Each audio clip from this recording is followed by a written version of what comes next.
মেয়েদেরকে খুশি করতে হলে আপনার চকলেট দেওয়া লাগে, চটপটি খাওয়ানো লাগে, চুড়ি দেওয়া লাগে, শাড়ি দেওয়া লাগে। আর এই দেখেন আমাদের পুরুষদেরকে মেয়ে দেখলে খুশি হয়ে যায়, দেখলে খুশি হয়ে যায়, কিছু দেওয়া লাগবে না, উদয় খুশি হয়ে যায়। মানে বিষয়টা আশ্চর্যজনক না? যে একটা মেয়েকে খুশি করতে হলে তার চটপটি খাওয়ানো লাগে, চুড়ি দেওয়া লাগে, শাড়ি দেওয়া লাগে, আরো কত কিছু দেওয়া লাগে। আর যদি সে তাকে দেখে উদয় খুশি হয়ে যায়, কারণ যারা খুশি হয়ে যায়। তো বোকা কে বলেন? আমরা পুরুষটা বোকা না?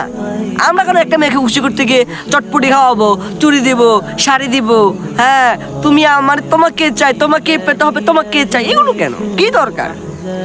যে আসবে ভবিষ্যতে হালাল ভাবে আসুক না, নো প্রবলেম, তাকে দিব, সমস্যা না। তাকে খুশি করতে কি শাড়ি দেওয়া লাগবে, শাড়ি দেবো, চুড়ি দেওয়া লাগবে, চুড়ি দেবো, কি চকলেট খাওয়ানো লাগে, চকলেটের গোড়াও নাই না দিয়ে দিব, সমস্যা কোন জায়গায়? সেটা আমার হালাল, হালাল প্যার হ্যায়, ওসে হারাম নেই হ্যায়, সেটা হারাম না, সেটা হালাল।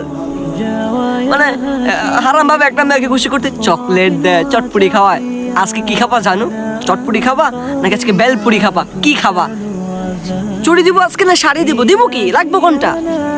হ্যাঁ, আর তাকে তো অনেক কিছু প্রশ্ন করলে যে কি দিব না দিব, আর তুমি তাকে দেখলেই খুশি হয়ে যাও, আসছে আসছে। মানে বিষয়টা কেমন বলেন তো দেখি?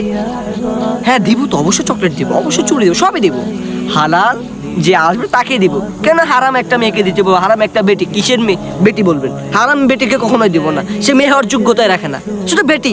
হারাম না? আরে হারামও তো আরামে নেই, ডাস্টবিন ডাস্টবিন, হারামকে কখনো ডাস্টবিন ডাস্টবিন ডাস্টবিন কখনো দেখা যাবে না। আস্তাগফিরুল্লাহ আল্লাযী।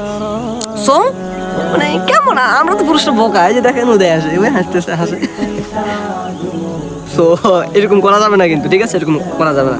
হালাল ভবিষ্যতে আসুক ইনশাআল্লাহ। চটপটি না, চটপটি গোড়াও না এনে দিবেন, চকলেট গোড়াও না দিবেন ইনশাআল্লাহ, ঠিক আছে? আসসালামু আলাইকুম।